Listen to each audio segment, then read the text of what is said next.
जिस पहलवान के सीने पर अभी कई गोल्ड मेडल चमकने थे, उसके शरीर पर कफन पड़ गया। जिस रेसलर को अखाड़े में कई पहलवानों को मात देनी थी, उसे एक बड़ी लापरवाही ने हमेशा हमेशा के लिए खत्म कर दिया। जिस स्टेडियम में वो होनहार पहलवान रोज प्रैक्टिस करता था, उसी स्टेडियम में उसकी मौत हो गई। पहलवान का पैर डगमगाया और उसके बाद वो जिंदा नहीं बच सका। इस खबर ने खिलाड़ियों और खेल प्रेमियों को हिलाकर रख दिया। खेल विभाग के पूरे सिस्टम के लिए यह खबर बदनुमा दाग की तरह है। यह सिर्फ एक खिलाड़ी की मौत नहीं, बल्कि लापरवाही की वजह से होनहार पहलवान की मौत का मामला है। और हम दर्शकों को बता दें कि इस खबर की कवरेज के दौरान विश्वसनीयता के सारे मापदंड पूरे किए गए हैं। रिपोर्टर मौके पर गए, खबर की पुष्टि की गई, गवाहों की राय ली और फुटेज भी जी मीडिया के कैमरे से शूट किया गया है, इसलिए पूरी तरह सही है। आइए आपको दिखाते हैं कैसे अखाड़े का चैंपियन लापरवाह सिस्टम के सामने अपनी जिंदगी हार गया।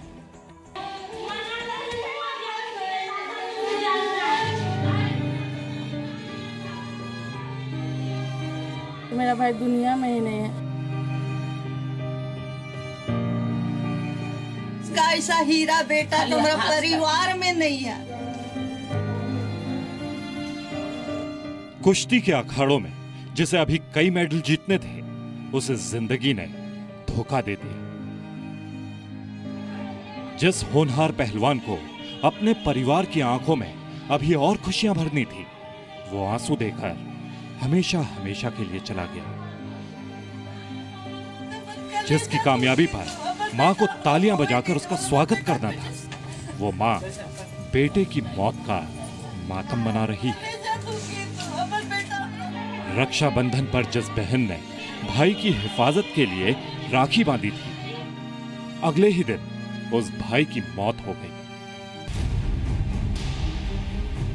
रांची में रहने वाले नेशनल लेवल के पहलवान विशाल को जिंदगी ने उस जगह पर मात दी है, जिस जगह हमेशा उनकी जीत का जश्न मनाया जाता था।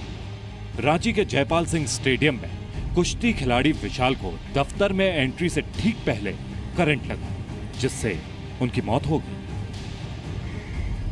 हम अपना भाई के लिए बहुत रख लिए, सहयोग राशि रख लिए, बहुत रखा है, पैसा जमा कर दिया था, हम लोग भी किए हैं। कमाते किसके लिए थे? भाई के लिए ही ना, कोई थोड़ी ना चार गो था। अपने भाई के लिए बहुत है पैसा, हम लोग को नहीं चाहिए। झारखंड के पहलवान विशाल ने राज्य के लिए तो कई बार गोल्ड मेडल जीते, अब उसे देश के लिए गोल्ड मेडल लाना था। 4 साल से राज्य स्तर की कुश्ती में लगातार चैंपियन रहने वाले विशाल एक बार फिर बड़े मुकाबले की तैयारी कर रहे थे, मगर 8 अगस्त की सुबह उनके साथ ऐसा हादसा हो गया कि परिवार के पास मातम के सिवा कुछ नहीं बचा। मेरा भाई दुनिया में ही नहीं है। बोलता था नौकरी हो जाएगा, नौकरी हो जाएगा। 2 महीना का समय दिया था, नौकरी हो जाएगा। नौकरी का दिया, कुछ नहीं दिया। हम लोग का बस अब चल रहा है जैसे चलेगा। पैसा लेके क्या करेंगे? हमको नौकरी चाहिए, और कुछ नहीं चाहिए। विशाल कुमार वर्मा हर मुकाबले से पहले अपनी मां से आशीर्वाद लेकर जाया करते थे, मगर 8 अगस्त को उनका मुकाबला अचानक मौत से हो गया। मां को अब तक यकीन नहीं आ रहा कि उसके बेटे के साथ इतना बड़ा हादसा हो गया। ऐसा हीरा बेटा तो मेरा परिवार में नहीं है, परिवार में नहीं था। गरीब का बेटा था, लेकिन बहुत नाम कमाया। अब हम बेटा के बारे में क्या बोल सके? अभी भी हर इंसान बोले को कर, ऐसा लड़का कहीं नहीं है। सरकार से हम यही चाहते हैं कि हमारा बच्चा को नौकरी चाहिए, लड़की को। हम लोग को कोई सुनाई करे।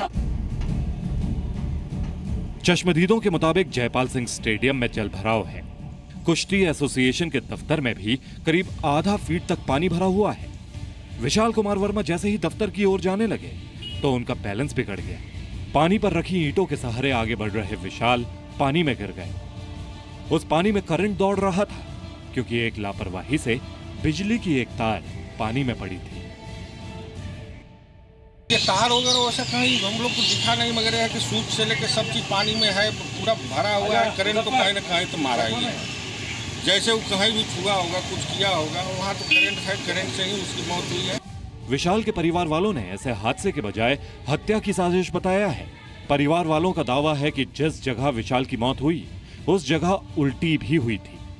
करंट लगने वाले को उल्टी नहीं होती, इसीलिए मामले में साजिश की भी जांच होनी चाहिए। पोस्टमार्टम में और जांच में जो तथ्य आवेगा उसके आधार पर आगे केस। हम लोग जो छानबीन किए हैं ना, जब इसको करंट लगा था, लोग छटपटा रहा था, तो लोग को लगा कि ये जो है ये तबीयत इसका खराब है, करंट मार दिया, उसको ले गया बाहर पंपिंग किया है, पंपिंग के कारण ही वो निकला था मुंह से। राष्ट्रीय स्तर के पहलवान विशाल कुमार वर्मा घर में इकलौते कमाने वाले थे। घर की सारी जिम्मेदारी उन्हीं पर थी।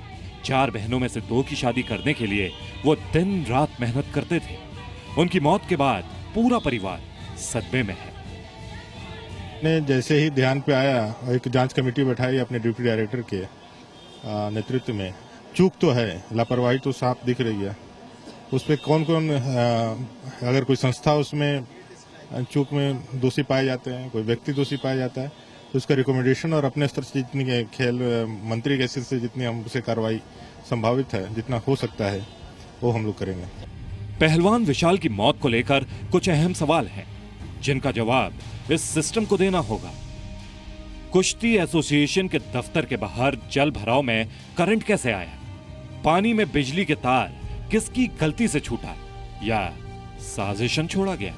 कुश्ती एसोसिएशन के दफ्तर में बिजली का अवैध कनेक्शन था। एसोसिएशन की जर्जर इमारत को लेकर शिकायत क्यों नहीं की गई? विशाल की मौत के बाद राज्य सरकार ऐसे हादसों को रोकने के लिए क्या करेगी? नेशनल पहलवान विशाल वर्मा की मौत खेल से जुड़े पूरे सिस्टम की बदहाली को बयां करने के लिए काफी है। खिलाड़ियों के साथ भेदभाव और सुविधाओं के अभाव की शिकायत तो हमेशा से होती रही है, लेकिन इस बार खेल विभाग की लापरवाही ने एक ऐसे खिलाड़ी की जान ले ली जो शायद कई मेडल लाकर हिंदुस्तान का नाम रोशन करता है। कामरान और अमन के साथ सनी शरद, जी मीडिया, रांची। रांची के पहलवान और झारखंड की ओर से नेशनल चैंपियनशिप खेलने वाले विशाल की मौत से खेल की दुनिया के लोग सदमे में हैं। विशाल के साथियों ने बताया कि वो उन पहलवानों में से थे जो अखाड़े में कभी हार नहीं मानते थे और बेहतरीन दाव पेच से मुकाबला जीता करते थे। और विशाल वर्मा के बारे में और भी कुछ अहम जानकारी आज आपको दे दें। विशाल कुमार वर्मा 21 साल के बेहतरीन पहलवान थे। वो 5 साल से लगातार झारखंड के गोल्ड मेडलिस्ट थे। अब तक विशाल 84 किलोग्राम वेट कैटेगरी में कुश्ती लड़ा करते थे और पहली बार वो 96 किलोग्राम कैटेगरी के लिए प्रैक्टिस कर रहे थे। 2 अक्टूबर को सीनियर स्टेट चैंपियनशिप की तैयारी में जुटे थे। नवंबर 2017 में विशाल को सीनियर नेशनल चैंपियनशिप में कुश्ती लड़नी थी और वो झारखंड सरकार की ओर से संचालित डे बोर्डिंग के खिलाड़ी थे। रांची के जयपाल स्टेडियम में जहां वो डे बोर्डिंग के लिए जाते थे, वहीं पर कुश्ती संघ के गेट पर करंट लगने से उनकी ये दर्दनाक मौत हो गई।